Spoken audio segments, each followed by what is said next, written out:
Spice and Wolf, Part 1. So that's the last then.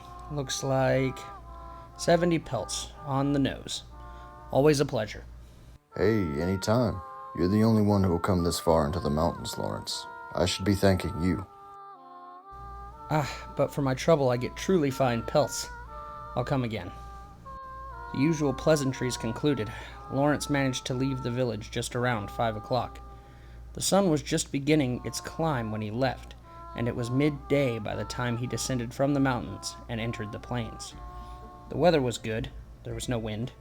It was a perfect day for dozing in the wagon as he crossed the plains. It seemed absurd that only recently he had felt the chill of the approaching winter. This was Lawrence's 7th year as a traveling merchant, and his 25th since birth. He gave a huge yawn in the driver's box. There were few grasses or trees of any notable height, so he had an expansive view. At the very edge of his field of vision, he could see a monastery that had been built some years earlier. He didn't know what young noble was cloistered in this remote location. The masonry of the building was magnificent, and unbelievably, it even had an iron gate. Lawrence seemed to remember that roughly 20 monks lived there, attended to by a similar number of manservants. When the monastery had first been built, Lawrence had anticipated fresh clientele. The monks were somehow able to secure supplies without employing independent merchants, though, so his dreams were fleeting. Admittedly, the monks lived simply, tilling their fields, so trade with them would not be especially profitable. There was another problem, in that they would probably solicit donations and leave their bills unpaid. As far as simple trade went, they were worse partners than out-and-out thieves. Still, there were times when trade with them was convenient. Thus, Lawrence looked in the direction of the monastery with some small regret, but then his eyes narrowed. From the direction of the monastery, someone was waving at him. What's this? The figure did not look like a manservant. They wore dark brown work clothes. The waving figure was covered in gray clothing. His deliberate approach likely meant some hassle, but ignoring him could make matters worse later. Lawrence reluctantly turned his horse towards the figure. Perhaps having realized that Lawrence was now headed his way, the figure stopped waving but made no move to approach. He appeared to be waiting for the cart's arrival. It would hardly be the first time that a church-associated person demonstrated arrogance. Lawrence was in no mood to take every such insult personally. As he approached the monastery and the figure became clearer, Lawrence muttered in spite of himself, "A knight?" He at first dismissed the idea as ridiculous, but as he drew near he saw that it was unmistakably a knight. The gray clothing was in fact silver armor. You there, what's your business here? The distance between them was still too far for conversation, which is why the knight yelled. He apparently felt no need to introduce himself, as if his position were obvious. "I am Lawrence, a traveling merchant. Do you require my service?" The monastery was now directly in front of him.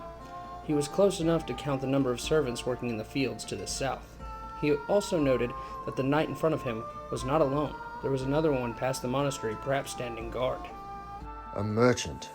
There's no town in the direction you came from, merchant. The knight said haughtily, sticking out his chest as if to display the golden cross that was engraved there. But the mantle draped over his shoulders was gray, indicating a knight of low rank.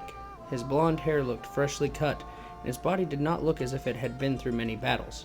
So his pride most likely came from being a new knight. It was important to deal with such men carefully. They tended to be excitable. So, instead of replying, Lawrence took a leather pouch out of his breast pocket and slowly undid the twine that held it closed. Inside were candies made of crystallized honey. He plucked one out and popped it in his mouth, then offered the open bag to the knight. "Care for one?" said the knight, hesitating momentarily before his desire for the sweet candy won out. Still, perhaps because of his position as a knight, a considerable amount of time had passed between his initial nod and when he actually reached out and took a honey drop.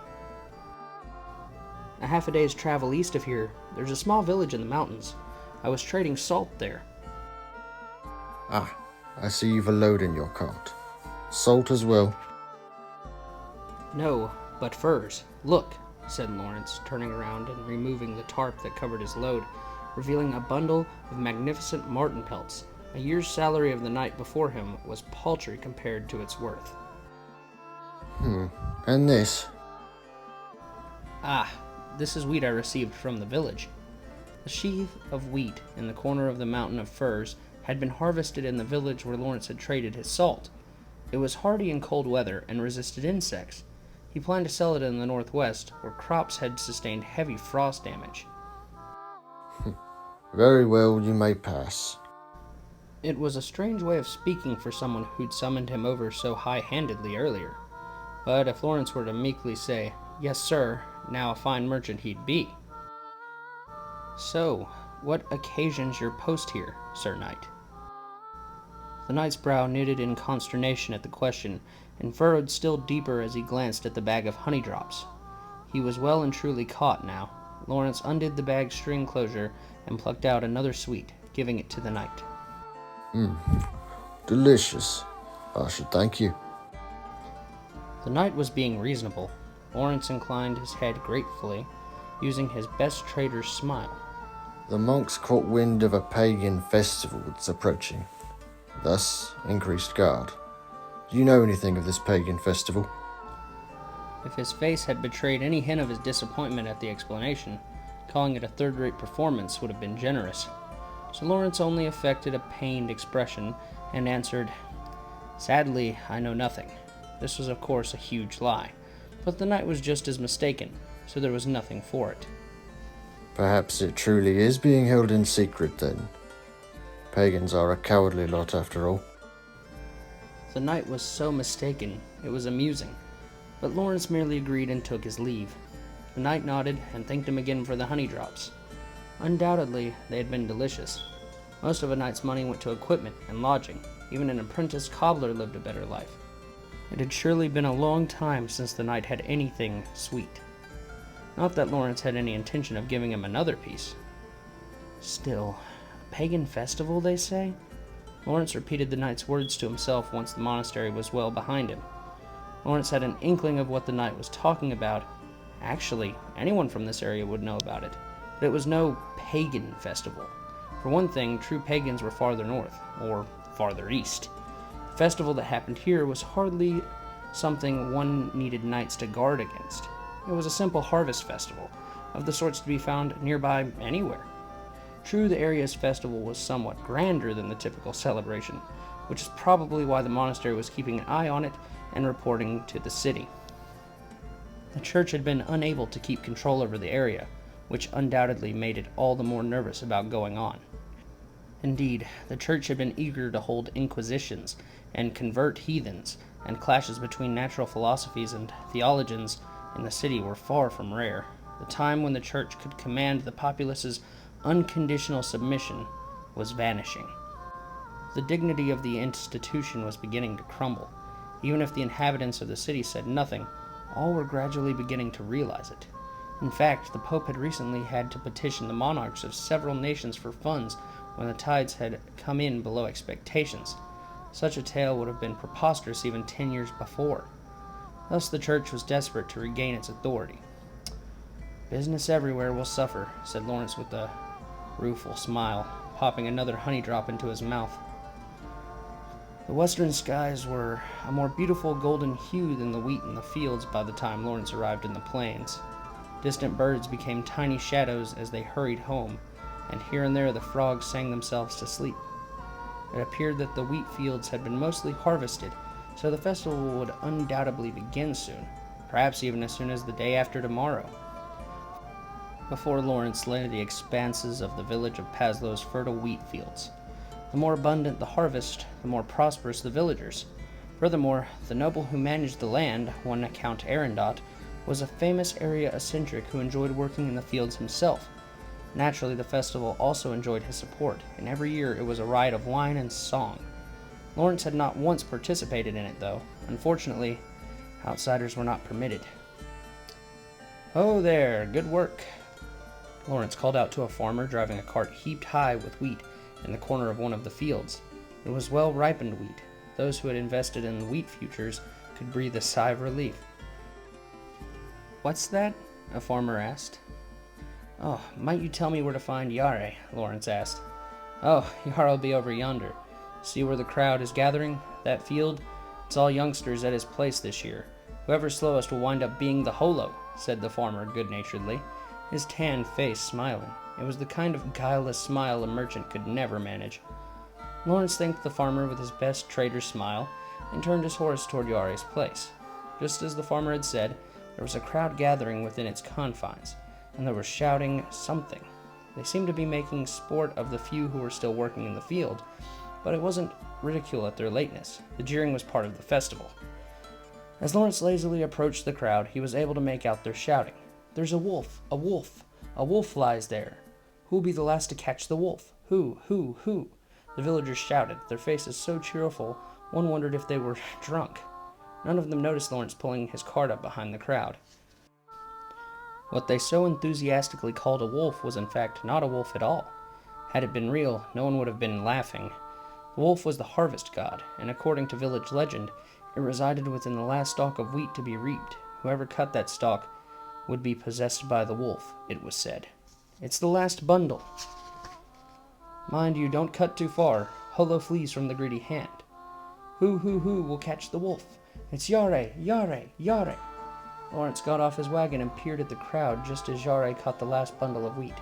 His face was black with sweat and soil as he grinned and hefted the wheat high, threw his head back and howled. Oh! It's Holo! Holo the wolf is here! Holo the wolf is here! Catch it now! Catch it quick! Don't let it escape! The shouting men suddenly gave chase after Yare. The god of the bountiful harvest, once cornered, would possess a human and try to escape, capture it, and would remain for another year. None knew if this god truly existed, but this was an old tradition in the area. Lawrence had traveled far and wide, so he put no stock in the teachings of the church, but his faith in superstition was greater even than that of the farmers here. Too many times had he crossed mountains only to arrive in towns and find the price in goods dropping precipitously. It was enough to make anyone superstitious. Thus, he didn't bat an eye at traditions that true believers or church officials would have found outrageous. But it was inconvenient that Yare was this year's holo. Now Yare would be locked in a granary stocked with treats until the festival was over, close to a week, and would be impossible to talk to. Nothing for it, I suppose, said Lawrence, sighing as he turned his wagon and made for the village head's residence. He had wanted to enjoy some drinks with Yare and report on the events at the monastery, but if he didn't sell the furs that were piled high in his wagon bed, he wouldn't be able to pay for the goods purchased elsewhere when the bills came due. He also wanted to sell the wheat he'd brought from the other village and couldn't wait around for the festival to end. Lawrence talked briefly of the midday happenings at the monastery to the village head, who was busy with festival preparation. He politely declined the offer to stay the night and put the village behind him.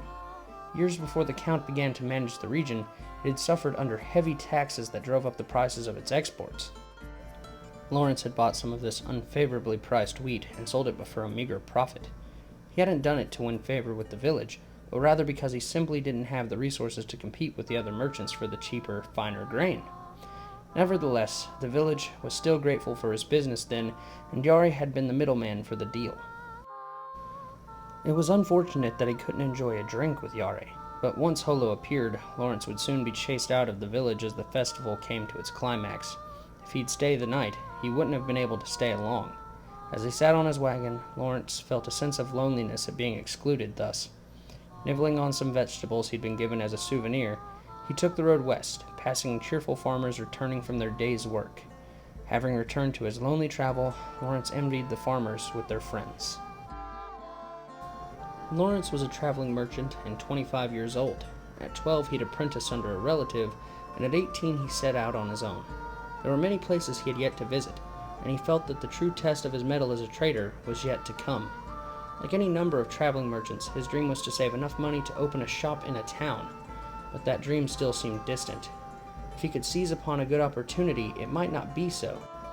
But, unfortunately, the larger traders seized such opportunities with their money. Nevertheless, he hauled loads of goods across the countryside in order to pay his debts in a timely fashion. Even if he saw a good opportunity, he lacked the wherewithal to seize it. To a traveling merchant, such a thing was as unreachable as the moon in the sky. He looked up at the moon and sighed. he realized such sighs were far more frequent lately, whether as a reaction to years of frantic trading simply to make ends meet, or because recently he'd gotten slightly ahead and was thinking more about the future. Additionally, when he should have been thinking about little else besides creditors, payment deadlines, and getting to the next town as quickly as possible, thoughts chased one another through his head. Specifically, he had thought of all the people he'd met in his travels.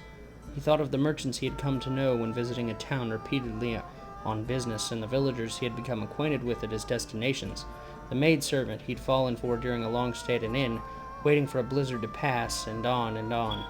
In short, he longed for company more and more frequently. Such longing was an occupational hazard for merchants who spent the better part of a year alone in a wagon, but Lawrence had only recently begun to feel it. Until now, he'd always boasted that it would never happen to him. Still, having spent so many days alone with the horse, he started to feel that it would be nice if the horse could speak. Stories of cart horses becoming human were not uncommon among traveling merchants, and Lawrence had since then begun laughing off such yarns of ridiculousness. But lately he wondered if they could be true. When a young merchant went to buy a horse from a horse trader, some would even recommend a mare with a completely straight face, just in case she turns human on you. This had happened to Lawrence, who'd ignored the advice and bought a sturdy stallion. That same horse was working steadily in front of him even now, but as time passed and Lawrence grew lonely, he wondered if he might have been better off with a mare after all. On the other hand, that horse hauled heavy loads day in and day out. Even if it were to become a human, it seemed impossible that it would fall in love with its master or use its mysterious powers to bring them good fortune. It would probably want to be paid and given rest, Lawrence mused. As soon as this occurred to him, he felt that it was best if a horse stayed a horse, even if it did make him selfish. Lawrence smiled bitterly and sighed, as if tired of himself. Presently he came to a river, and decided to make camp for the night. The full moon was bright, but that did not guarantee that he wouldn't fall into the river, and if that happened, calling it a disaster would be an understatement. He'd have to hang himself, that kind of trouble he didn't need. Lawrence pulled back on the reins, and the horse stopped at the signal, heaving 2 or 3 sighs as it realized its long-anticipated rest was here. Giving the rest of his vegetables to the horse, Lawrence took a bucket out of the wagon bed and drew some water from the river, setting it before the animal. As it happily slurped at the bucket, Lawrence drank some of the water he'd gotten from the village.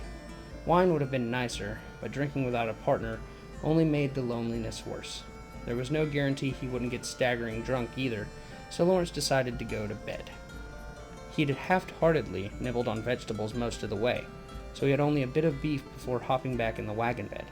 Normally he slept in the hempman tart that covered the bed, but tonight he had a wagon load of marten pelts, so it would be a waste to not sleep on them. They might make him smell a bit beastly in the morning, but it was better than freezing. But jumping right into the pelts would crush the wheat chaff, so in order to move them aside, he whisked the tarp off the wagon bed.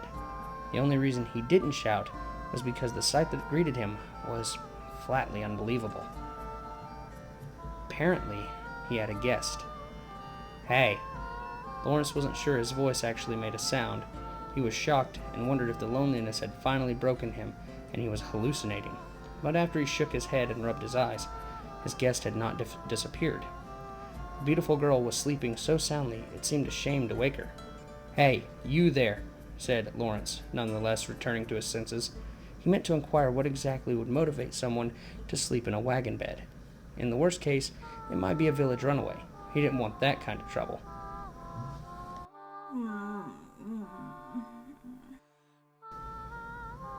That was her defenseless response to Lawrence. Her eyes still closed, her voice so sweet that it would make a poor traveling merchant, accustomed only to the brothels of the cities, lightheaded. She had a terrifying allure, despite her obvious youth, nestled there in the firs and illuminated by the moonlight. Lawrence gulped once before returning to reason.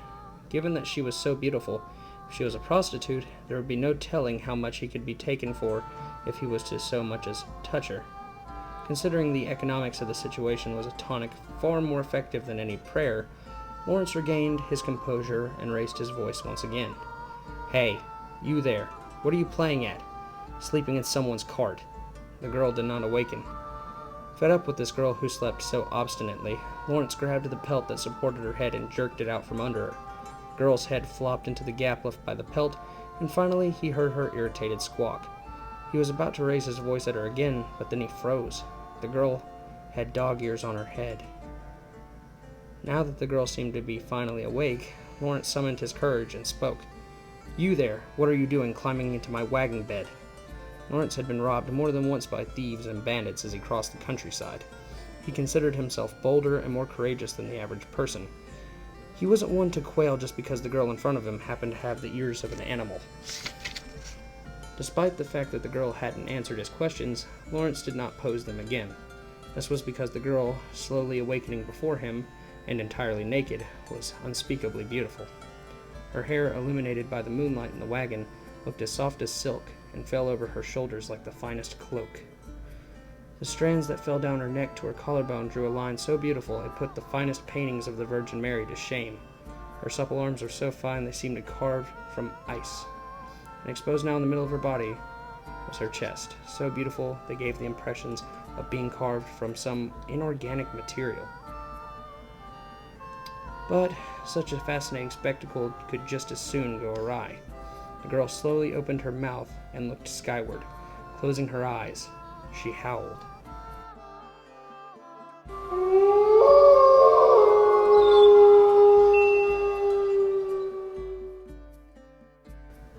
Lawrence felt a sudden fear.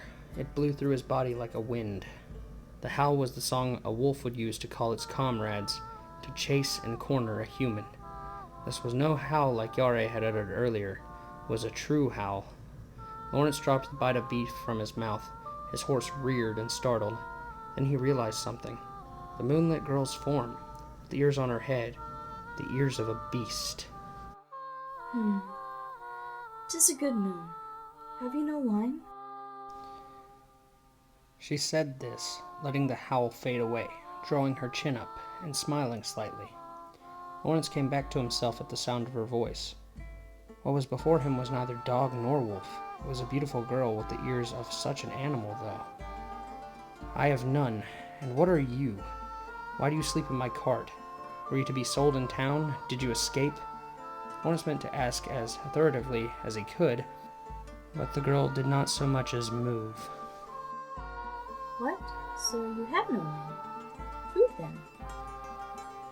My, such a waste, said the girl unconcernedly, her nose twitching. She spied the bit of beef Lawrence had almost eaten earlier, snapping it up and popping it into her mouth. As she chewed it, Lawrence did not fail to note the two sharp fangs behind the girl's lips. "Are you some kind of demon?" he asked, his hand falling to the dagger at his waist. As traveling merchants often need to convert large amount of currency, they often carried their money in the form of items. The silver dagger was one such item, and silver was known as a holy metal, strong against evil. However, when Lawrence put his hand to the dagger and posed his question, the girl looked at him blankly, then laughed heartily. Me, a demon now. Her mouth thrown open wide enough to drop the piece of meat, the girl was so adorable as to be disarming. Her two sharp fangs only added to her charm. However, being laughed at made Lawrence angry. How is this so amusing? Oh, it's amusing it is. That is surely the first time I've been called a demon. Still giggling to herself, the girl picked up the meat again and chewed it. She did have fangs, and in her ears, and it was clear enough that she was no mere human. "What are you?" Me? Who but you would I be talking to? A horse, say. When Lawrence drew his dagger, the girl's smile disappeared. Her red-tinged amber eyes narrowed. "What are you, I say?" Drawing a blade on me now. How lacking in manners. What? Ah, I see. My escape was successful. My apologies. I had forgotten. She said this with a smile, a completely guileless and charming smile.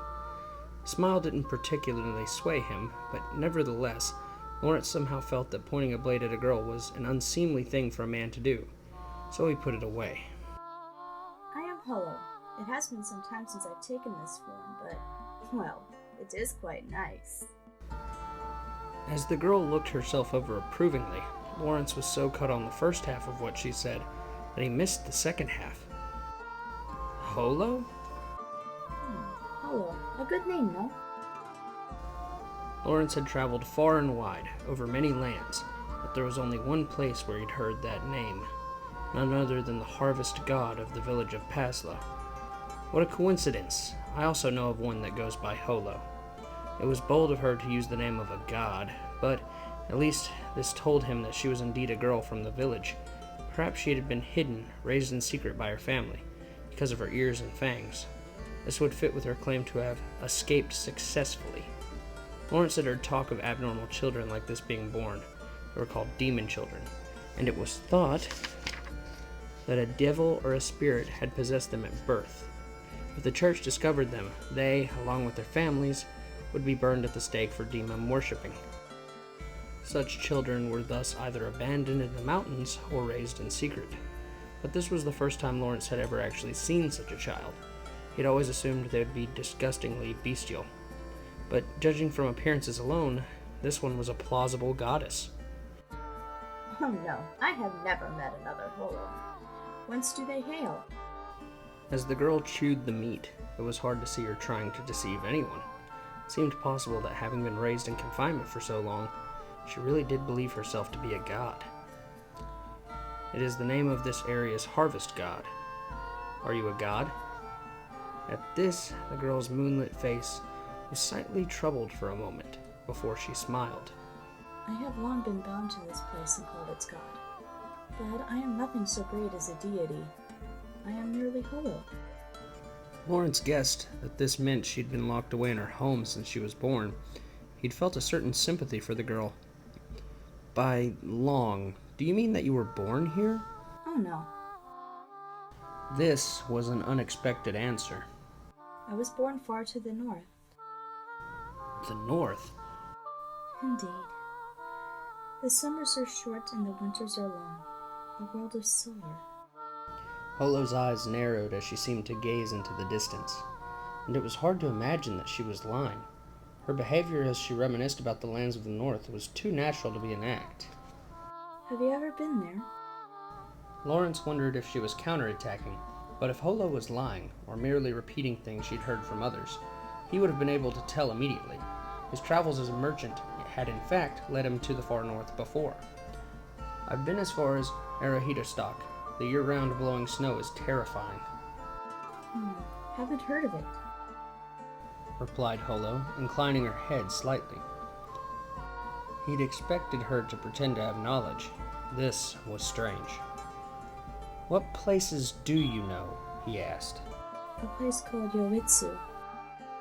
Lawrence forced himself to say, "Don't know it," to quell the unease that rose within him. He did know of a place called Yoitsu, from an old story he'd heard at an inn in the north. "Were you born there?" he asked. I was. How is Yoitsu doing these days? Is everyone well? Holo asked, slumping slightly. It was such a fleeting gesture that it couldn't be an act.